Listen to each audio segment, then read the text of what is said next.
Good afternoon. Thank you for joining us today on Zoom for our statewide chapter meeting. I hope everyone's in good health and spirits, and I appreciate your time today. My internet connection is very poor, and I was concerned about it dropping during the Zoom meeting today. So I pre-recorded this presentation, and Don's going to play it from his location.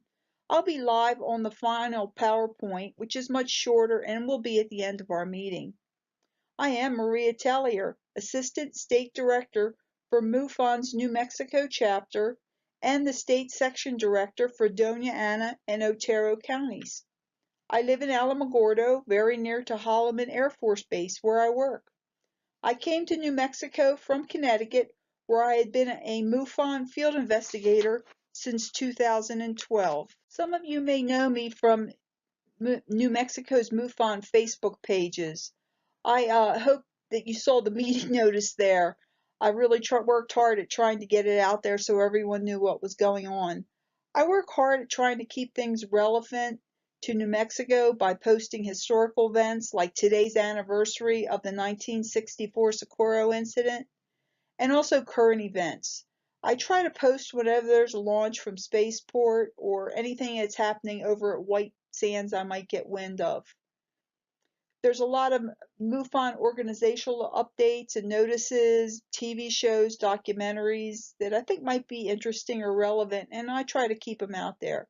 As you all probably have noticed, I'm on top of that Black Vault posting of the government disclosure documents and the new Freedom of Information Act releases that are out there.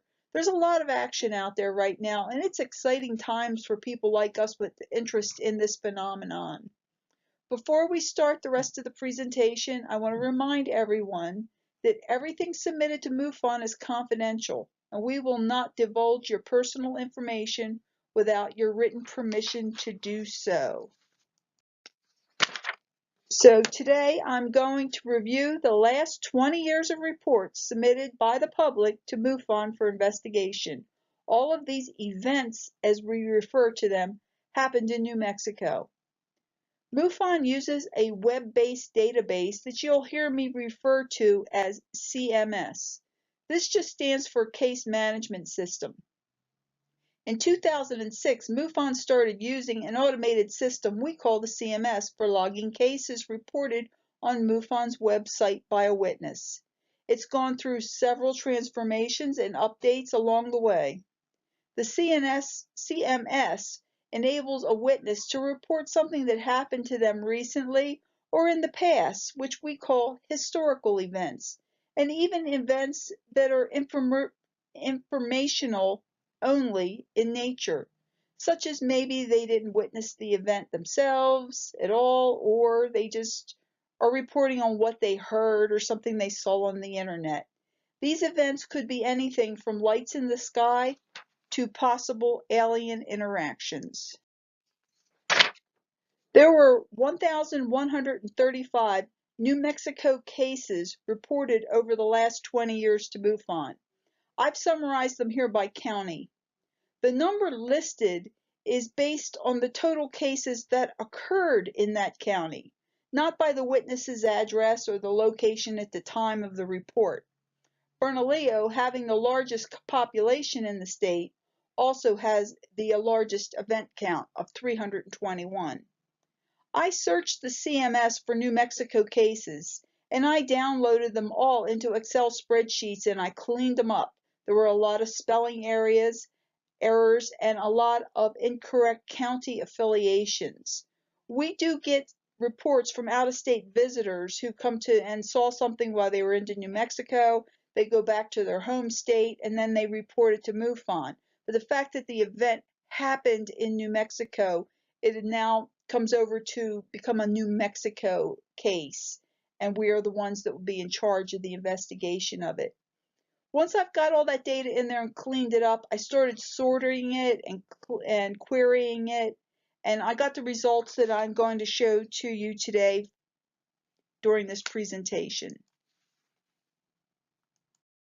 I used a slightly different map to try to show our top 10 cities for reported events over the last 20 years. The number after the city name on the map is how many events happened in that city.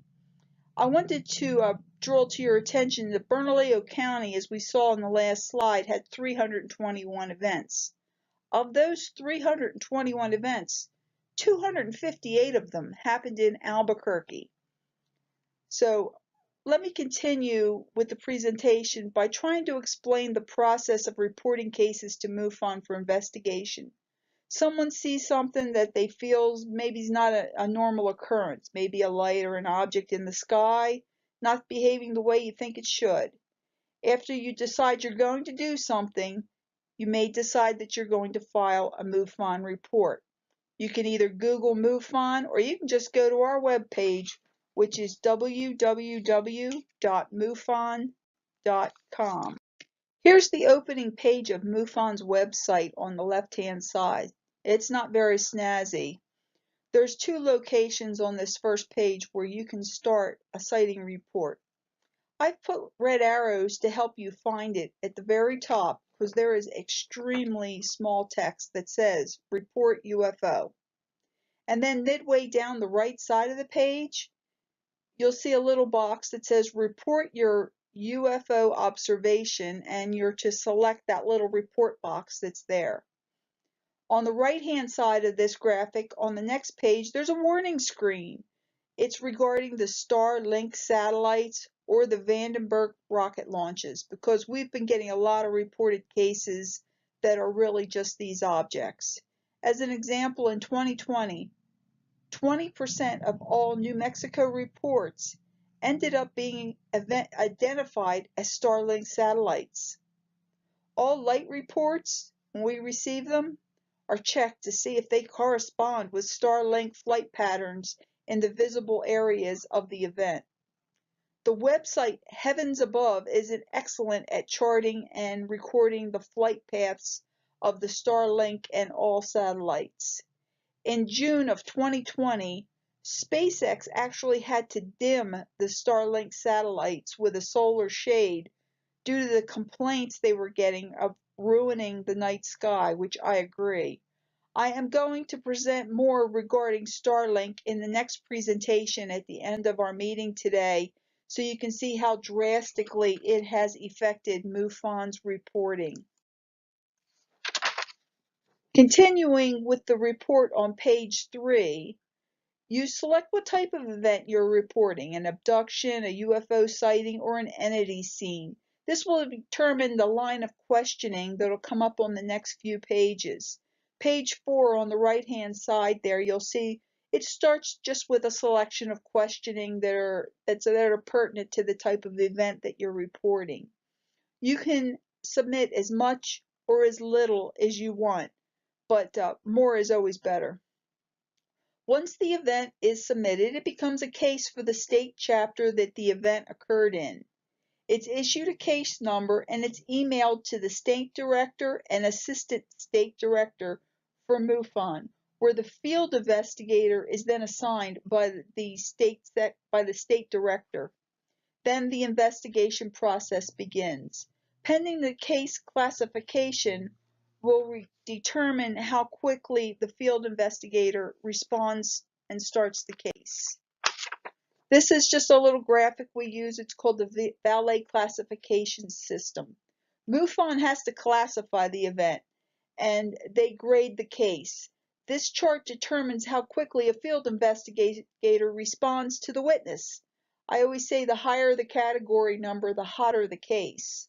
We're required to make 3 attempts to interview a witness before proceeding with the investigation without witness contact. Sometimes the witness reports are very vague and incomplete, and more information is really needed to thoroughly investigate the case. I'll tell you from experience, it's very hard for me to come to a good, solid conclusion without some type of additional witness input and clarification. Everything submitted to Mufon is confidential. We are not going to divulge your name, address, email, or any other personal information regarding your report without your written consent. I think maybe sometimes the witness may be afraid to respond when I reach out for additional information, but you can't make someone respond if they don't want to. So that's the front end of the process. The witness files a report, Mufon classifies and assigns it, and then the field investigator investigates the case. So now we're going to talk about those 1,135 cases in New Mexico reported to Mufon. Shown here are reports displayed by the year they were reported. That's not always the year that they happened. As you can see by the graphic, these case reports drastically started to increase in 2006, but that's the year that the CMS became automated and everything was required to be reported online. New Mexico only had 37 cases reported prior to 2006, and I just didn't think this was right. So I asked Mufon's chief investigator, Doug Wilson, why only 37 cases in 6 years? I mean, what's up with that? He told me that Mufon is still scanning and entering cases prior to 2006 because all of those cases had been either mailed in or telephoned in, that there wasn't an automated system prior to that. Although thinking of that today, that it seems a little far-fetched, but that's the way it was done back then. Even the field investigators had to mail in or phone in their results to the cases prior to 2006. So that explains that part of the graphic. Taking a look at the year 2015, there's a drastic increase in cases reported, and that could be for a broad range of reasons.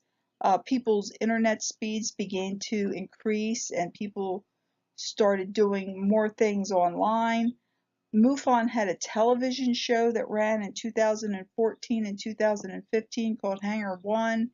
It brought more attention to Mufon as an organization, and people, went there and reported a lot of historical cases, but then also things that they were seeing at that time.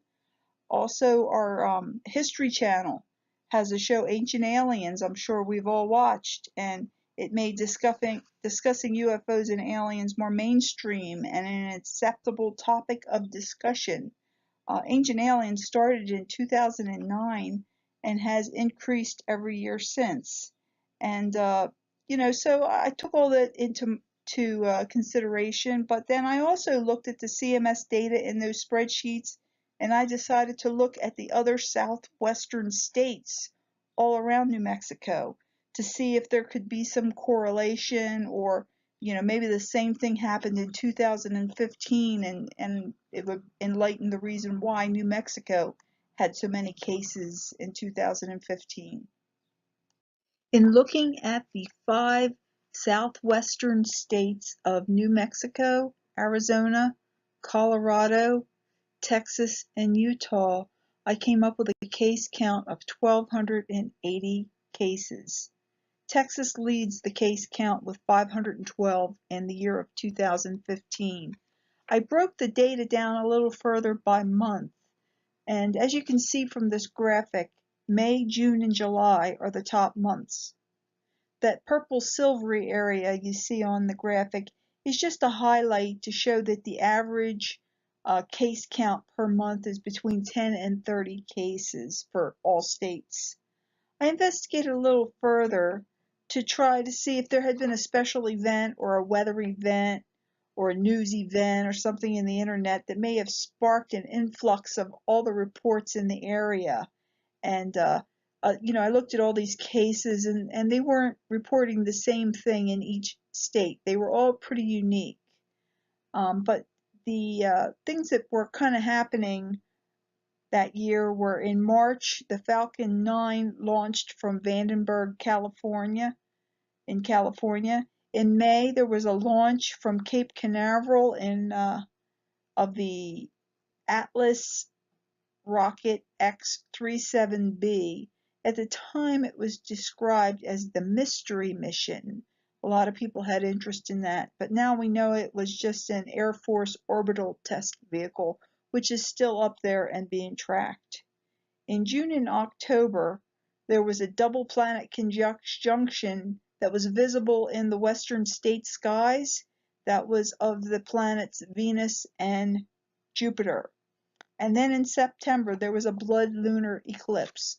None of these events really ended up in any of the Mufon cases for these 5 southwestern states.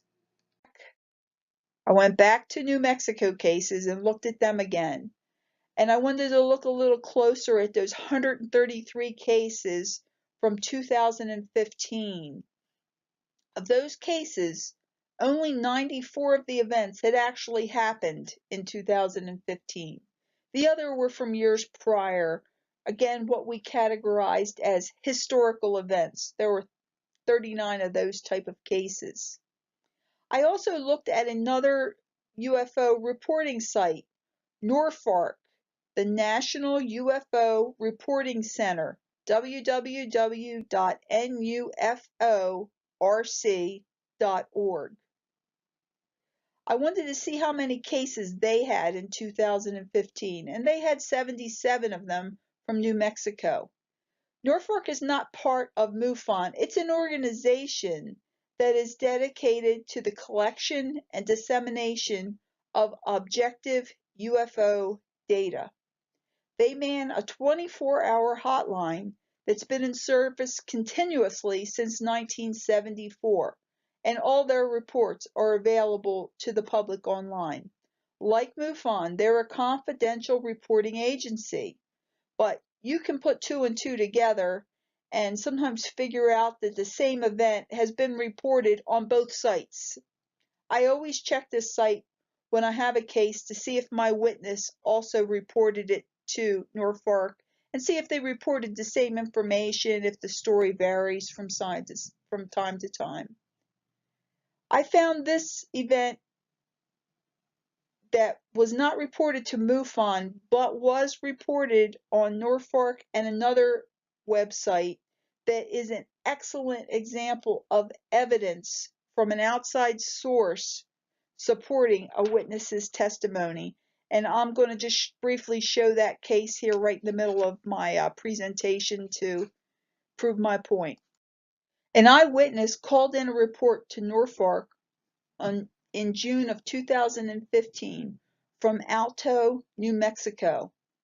The witness saw an F-16 chasing 4 to 5 objects to the west, and the F-16 could not keep up with it. Could not keep up with them, I'm sorry. He then saw additional jets chasing 15 to 30 objects west to south.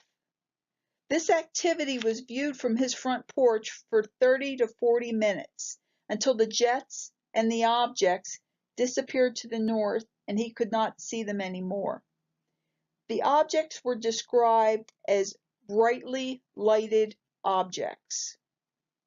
This report is available on both NORFARC's and another agency's site, which is called UFOs Northwest. UFOs Northwest investigated the case further by filing a Freedom of Information Act requesting flight data from Holloman. Significant data was presented from that report and gathered from the FAA. They both provided the data that you see in these graphics. On the left is the flight report from Holloman, and we can see here that there was F-16 activity in the witness's area at the time of the sighting, 11:40 p.m. The graphic on the right shows the flight pattern of the F-16 backed up by the FAA data. The F-16s out of Holloman normally don't have transponders engaged on them. I track a lot of air traffic out of there because I live right next to it. I use a free program called Flight Radar 24, but it only picks up data if there's a transponder on the aircraft. I've noticed that usually there's just one of the vehicles when they're testing, and usually there's 4 or 5 of them in a group. Only the lead guy will have on the transponder when the F-16s are coming out of Holloman. UFOs Northwest allowed me to use their excellent graphics and representations for this to show these to you guys today. The one on the left is showing a gray area, which is called White Sands Missile Range. It's a restricted area. Only authorized aircraft can fly in that area, like F-16s. The witness's location in Alto, you'll see my big gold star there, is about 20 miles to the east of the restricted area. On the right side graphic, that's FAA data that was taken, that they are radar hits that were taken from a long-range AR-SR-4 radar sensor, which is in Eagle Peak, Texas. That sensor has a range of 250 miles, and they're south of Alto. Alto is about 150 miles away from that sensor. Roswell also has what's called a short-range radar sensor. They're about 60 miles away from Alto to the west. That data was also used to evaluate the returns. A radar signal is an indication of an object which has reflected energy. So they just confirmed there was something there, not that it was a plane, and it doesn't matter if it did or didn't have a transponder. Using this evidence, you can see how it backs up the witness's account of seeing multiple objects in the sky, and the behavior of the objects matches the timeline. I tell you, I really wish this guy had reported this to Mufon. You know, in this 20-year summary, when I was pouring through all this data, I found more than 55 reports of lights in the sky in this surrounding area that we're looking at right now. I'm going to present another PowerPoint later today, which again is light activity in this general area. And I'm telling you, there is a lot of action around Sierra Blanca, Three Rivers, and the Mescalero Reservation throughout New Mexico's history. So back to my little less dramatic graphics, little less dramatic than the last two slides. This graphic is showing events by the year that they occurred, from 1938 to 2020. Like I said previously, in the CMS, you can report an event, whether regardless of the date or when you saw it or when you heard from it. Over the last 20 years, many people reported historical events that they remember from years prior, or someone had told them about it, or they remember their grandmom or somebody told them a story. And you can report that on our CMS. But these cases are the hardest to investigate.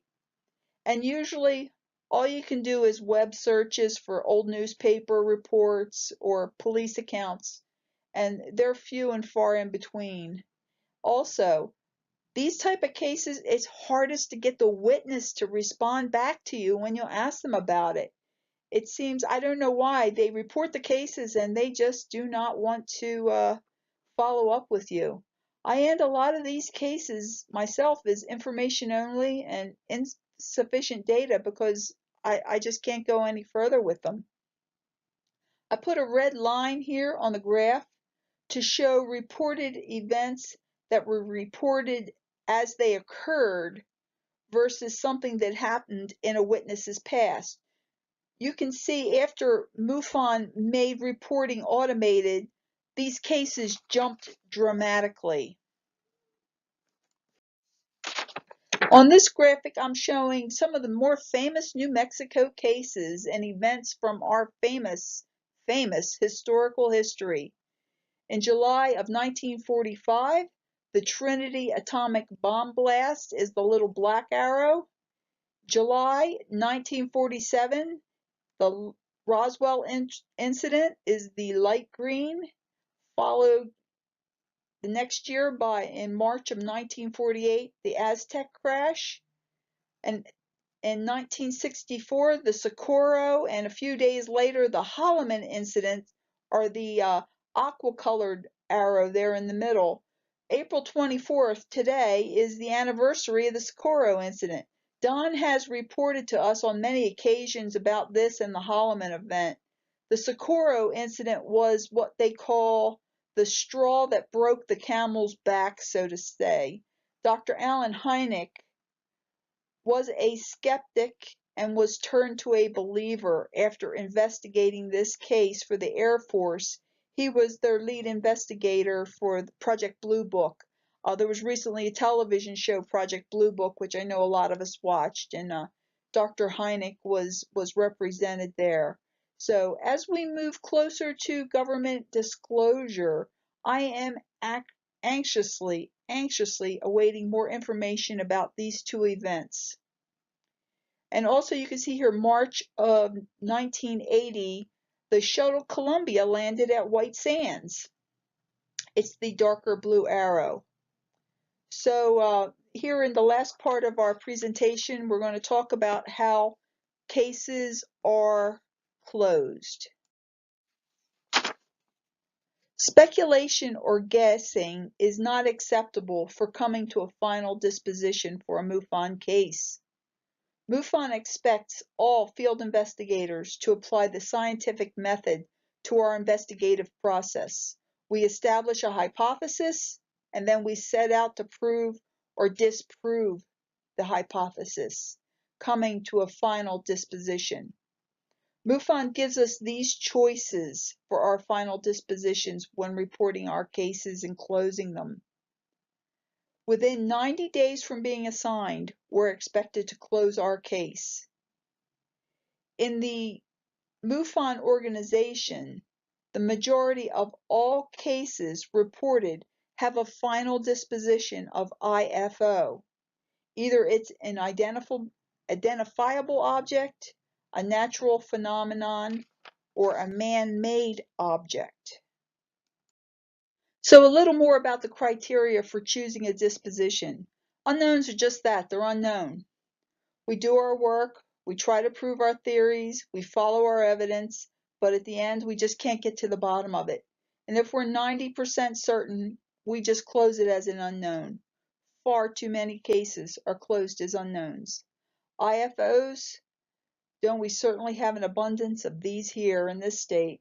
IFO, man-made objects. To the west, we have the Border Patrol blimps that are frequently reported. Now they're calling them Tic Tacs. Wismar White Sands Missile Range is the largest installation in the United States, 3,200 square miles, and nearby Holloman Air Force Base, which is home to the 704th Test Group, is the Air Force's program testing facility. We lovingly call them secret squirrels around here. To the south, there is an Army test range called McGregor Range. It borders Texas all the way to Fort Bliss in El Paso. In the central part of our state, in the Albuquerque area, we have Kirtland Air Force Base. And then to the east, we have Cannon Air Force Base, which is the home of the Air Force's Special Ops. So we have a lot of identifiable objects in our airspace. Insufficient data is just that. I use it when I can't get a response from a witness, when I can't find historical information, and I just can't back up the claim that's been made by the witness. But it's very different from hoax event or hoax keystroke. I use this immediately if I feel that a witness has fabricated or enhanced their photographs or their evidence. If I find conflicting information on a witness's Facebook page or blog site, I will call it a hoax and stop wasting my time. I really hate to use this disposition because when somebody tells me so, I believe when someone thinks they saw something and that they take the time to report it. It really burns me up when it ends up being fake or what I feel is fabricated. So how did most of New Mexico's cases end in the last 20 years? The majority of them, 46%, were completed as unknown. In either an unknown aerial vehicle or an unknown other. Unknown other is like an orb or a strange moving light that has no structure or a floating object. Unknown and insufficient data account for 637 out of the 1,135 cases reported. That's more than 50% of all of our state cases over the last 20 years. So why do we have a majority of cases that end up being unable to identify? Lack of information from the witness makes investigation limited, but not impossible. But I have to wonder if many of our unknown dispositions will change when we get to the government disclosure of previously unidentifiable aerial phenomenon. As I have said on previous slides, there's been a tremendous amount of documentation released. You can read it for yourself on the website, The Black Vault. More than 2 million formally classified documents were recently released. And it seems like daily we're getting releases of footage of unidentifiable objects from the military. So to me, it seems like something's about to happen, something that we've all been waiting for. So let me get back on topic. I hope I was able to summarize the last 20 years of New Mexico Mufon cases in an interesting and informative manner. The investigation for the last 20 years left me with two questions about New Mexico. Why do we end so many cases as unidentifiable? And why don't witnesses respond to cases that they just reported? I'd love to know what everyone's opinion is on this. I really would. And if I gather enough feedback back on it, I will make another PowerPoint about it. And if you like, you can email me. I have my email address up there, ctmufon316@gmail.com, or you can visit our Facebook pages. The New Mexico Facebook group page is where I put the New Mexico related events and information and topics of interest. I love when someone puts their opinion out there, anything, all of our common interests, flying saucers or alien visitation. Please stay on point. At the last count, I have 408 members on our Mufon group page. I appreciate and respect everyone's opinion, participation, and input. We also have another page. It's just called the Mexican Mufon, the New Mexico Mufon page, and it is used for just general event information, and we need to have it in order to have the group page. It's a Facebook rule. So locally here in Alamogordo, I used to have a informal get-together at Patrons Hall on New York Avenue, until COVID hit, of course. It was called Coffee Cups and Flying Saucers. I would like to start it back up again once we get the coast is clear to go back out and enjoy ourselves. And really all we did is we drank coffee and we just talked to one another about our like topic that we all are interested in.